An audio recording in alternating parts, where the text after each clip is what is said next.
So the next item on the agenda is an update on the public information program for devices containing radium luminous compounds as outlined in CMD 17 M13 and M13.A. And I understand that we have somebody joining us via teleconference. Mr. Owen? Mr. Owen, can you hear us? Yes. Thank Michael Owen with Canadian Nuclear Laboratories National Programs in Port Hope, Ontario. Thank you. And I understand CNSC has some presentation. And Mr. Rinker, over to you. Good afternoon, Mr. President and members of the Commission. My name is Michael Rinker, and I'm the Director General of the Directorate of Environmental and Radiation Protection and Assessment. With me today is Ms. Caroline Purvis, the Director of the Radiation Protection Division, Ms. Christina Dodkin, a Radiation Protection Specialist, Mr. Peter Fundrick, the Director of the Nuclear Substance and Radiation Devices Licensing Division, and other staff who support us on this file. And as you heard, we have Mr. Michael Owen, a Senior Project Specialist from Canadian Nuclear Laboratories' Historic Artifact Recovery Program, who is joining us by teleconference.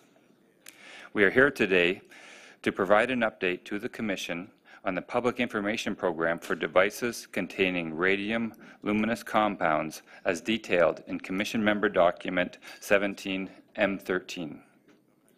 We will start by providing an overview of radium and its uses in devices in Canada. Then we will describe the regulation of radium luminous devices under the Nuclear Safety and Control Act. And lastly, we will provide a summary of the outcomes of the Public Information Program since our last update to the Commission that occurred in February 2012. On January 1, 2006, the Commission granted an indefinite exemption for devices containing radium luminous compounds from the limitations specified under paragraph 8B of the Nuclear Substances and Radiation Device Regulations. Under this exemption, a person may possess or use an unlimited number of radium luminous devices without a license, provided that a radium luminous compound is the only nuclear substance in the device and the device is not disassembled or tampered with.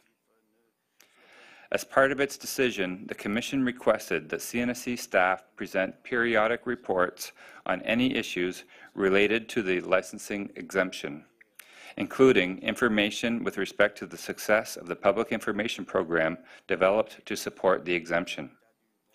This is CNSC staff's second report to the Commission in this regard. I will now turn over the presentation to Ms. Dodkin.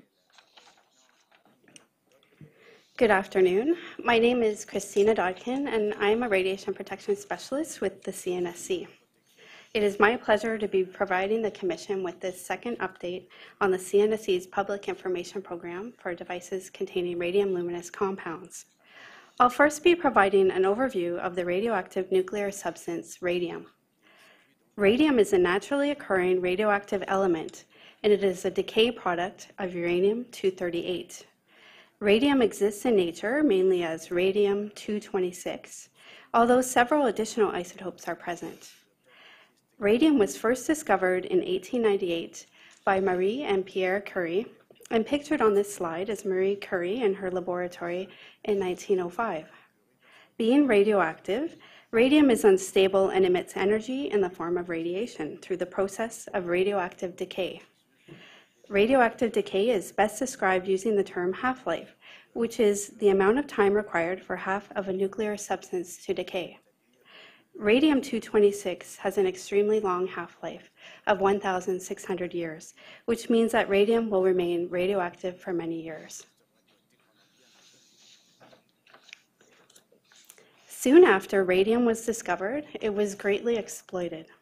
For example, radium was once an additive in products such as toothpaste, hair creams, bath salts, and even food items due to its supposed curative powers.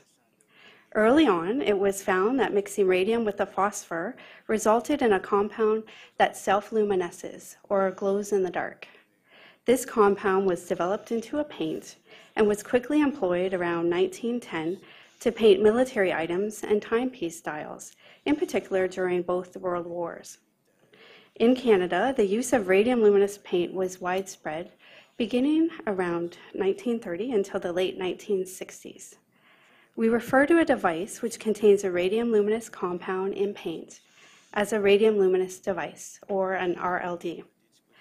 I will use this term RLD throughout the rest of the presentation. Pictured on this slide is a wristwatch manufactured in 1936. The hands and numerals had been painted with radium luminous paint, so this wristwatch would be considered an RLD. As mentioned, the use of radium luminous paint for dial painting and screening began in earnest by the First World War. RLDs were typically painted by hand in dial painting facilities.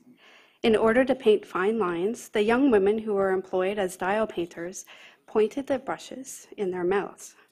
Amounts of radium were swallowed each time that a brush was pointed. As a result of the ingestion of the radium, the dial painters developed medical problems of varying degrees and severity, including anemia, degeneration of jaw bones, and cancers. Investigations definitively established radium as the cause of the illness. The first deaths of the dial painters occurred in the mid-1920s, and by 1926, the practice of tipping the brushes by mouth seemed to cease.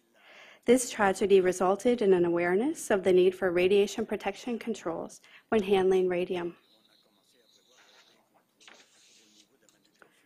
The majority of RLDs in Canada are historic artifacts associated with the military, such as aircraft and naval instruments, aircraft instruments being the most common. Aircraft RLDs may be found in operational aircraft and on display in museums. One study estimates that there may be tens of thousands of aircraft RLDs in Canada today, and pictured on this slide is an aircraft instrument with numbers and lettering painted with radium luminous paint. Because of their age, the majority of RLDs are generally not identified or marked as containing radioactive materials. The phosphor that was mixed with radium deteriorates after several years, causing the RLDs to no longer glow in the dark. The rate of deterioration of the phosphor increased with increasing radium content, such that radium luminous markings would need to be renewed approximately every 2 to 3 years. Only a radiation detection instrument will confirm if a device contains radium luminous compounds. Being radioactive, radium is unstable and continuously decays, producing other radioactive decay products. Radium and its decay products emit alpha, beta, and gamma radiation. The hazards from exposure to these forms of radiation can occur in 2 ways: by exposure to internal contamination from radioactive material that has been taken into the body, primarily from alpha radiation, and by external irradiation outside of the body by means of gamma radiation. There is a risk for intakes of the radium compounds when RLDs are opened or damaged, since loose particles of radium luminous paint may be ingested or inhaled by a person. Gamma rays can penetrate the body, so gamma emitters, like radium, can result in external exposures to persons, even when a source is at a distance. Generally, the more RLDs that are stored together, the greater the radiation dose rates and the greater the potential for external radiation exposures, such as what is pictured in this slide.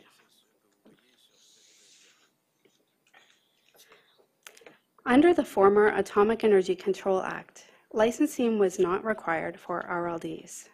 In the year 2000, new requirements for RLDs were introduced under the Nuclear Safety and Control Act and in the Nuclear Substances and Radiation Devices Regulations. It was recognized that the greatest radiological risk from RLDs is when they are open, since this increases the potential for intakes of radium. There was a need to have service activities, which involves opening, disassembling, repairing, or removing radium luminous paints from RLDs under regulatory control to ensure the health and safety of workers and the public. Therefore, licensing requirements for service activities associated with RLDs were introduced to ensure that these activities were being performed by trained persons following safe work practices.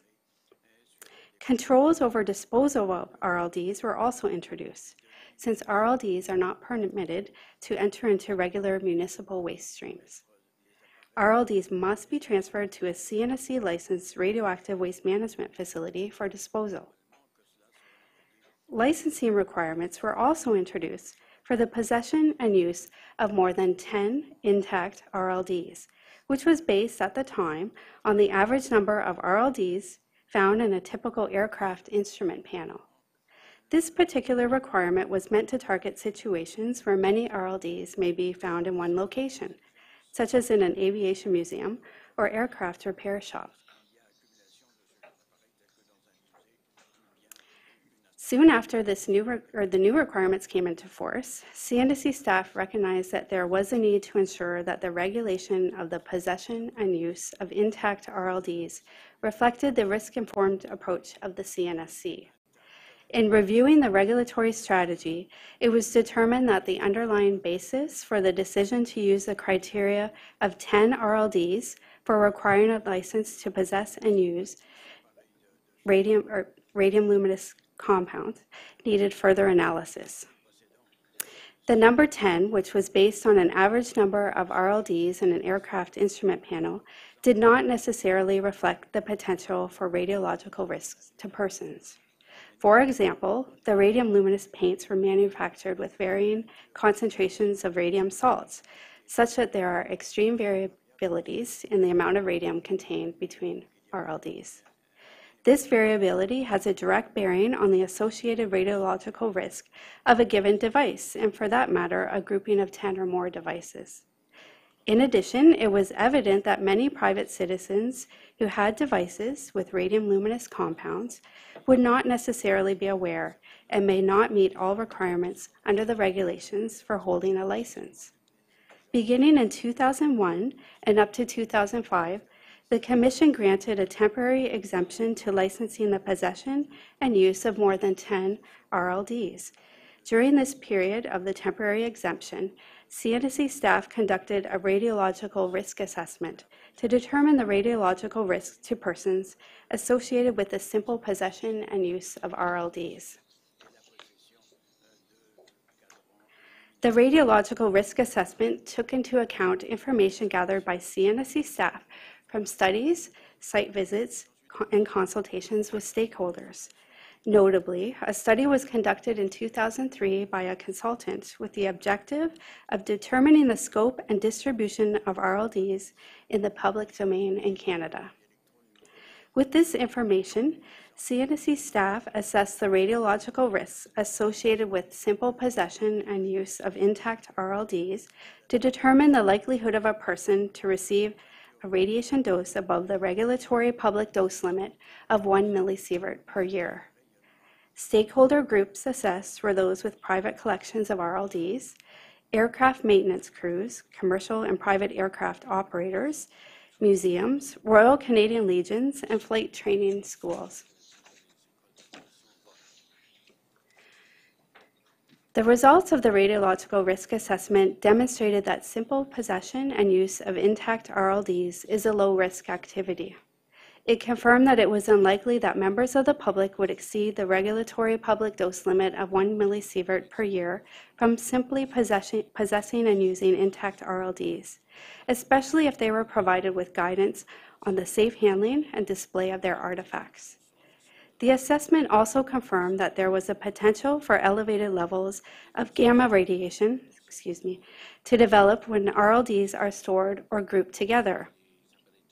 The studies revealed that this type of situation typically occurs in commercial aircraft operations and museums. So, CNSC staff assessed these situations in more detail based on the information gathered. In commercial aircraft operations, older aircraft were found to operate with instrument panels containing up to 20 or more RLDs.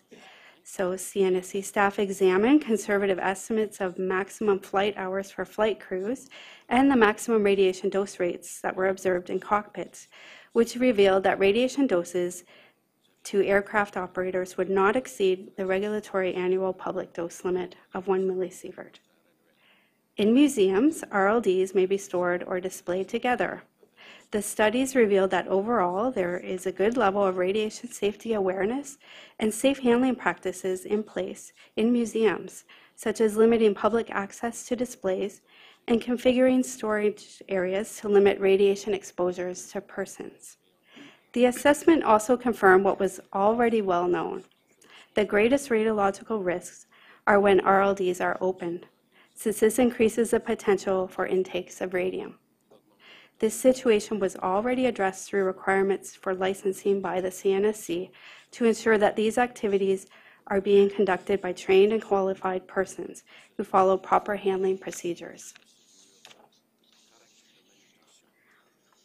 On the basis of the radiological risk assessment, which was presented in Commission Member Document 05-M73, the Commission granted an indefinite exemption to licensing the possession and use of more than 10 intact RLDs, effective January 1, 2006. This exemption means that a person may possess or use an unlimited number of RLDs without a license, as long as a radium luminous compound is the only nuclear substance in the device and the device is not disassembled or tampered with.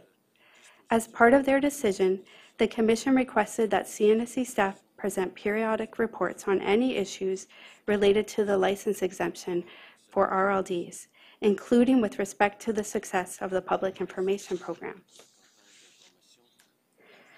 So as reported to the Commission during the February 2012 update, CNSC staff have developed and implemented a public information program with an emphasis on general radiation safety awareness, promoting safe handling and proper display of RLDs. Activities under this program have included the publication of a brochure, which is pictured on this slide, which contains radiation safety related information and advice on safe handling practices for RLDs. The brochure also provides a dedicated CNSC email address that may be used for specific inquiries on RLDs, which is radium@cnsc-ccsn.gc.ca. And I would like to note that an incorrect email address is referenced on page 6 of CNSC staff CMD 17-M13. Information regarding RLDs, such as tips for identification of such devices and general safe handling practices, have also been published on the CNSC website. CNSC staff reported to the Commission in 2012 that there were opportunities for improving the public information program for RLDs. CNSC staff had engaged key stakeholders of the aviation community and museums. However, it was identified that there was a need to develop and implement more effective strategies for engaging members of the public, specifically military artifact collectors. Therefore, an outreach strategy was developed to incorporate activities targeting this group of stakeholders into the existing public information program. CNSC staff attended a number of military collector shows and published advertisement in select media in order to engage this stakeholder group. Attendees at the military collector shows expressed great interest in CNSC staff's presence at the event, especially the unique CNSC booth, which is pictured on this slide, which was specifically designed to attract the attention of members of the public and stakeholders. In general, collectors were aware of the use of radium in artifacts, and they were receptive and curious to know more about their collection pieces. There was also no evidence that this community was engaging in unsafe practices with their devices containing radium luminous compounds. Although modest, public interest has been steady since the launch of the Public Information Program for RLDs. Requests from members of the public regarding RLDs continue to be received through CNSC channels. Since the last update to the Commission in 2012, CNSC staff have responded to approximately 35 requests for information and assistance from members of the public, timepiece hobbyists, museums and historical societies, other government agencies, scrap metal recyclers, and aircraft service providers. The majority of persons were seeking advice on how to identify an RLD and how to properly dispose of an RLD.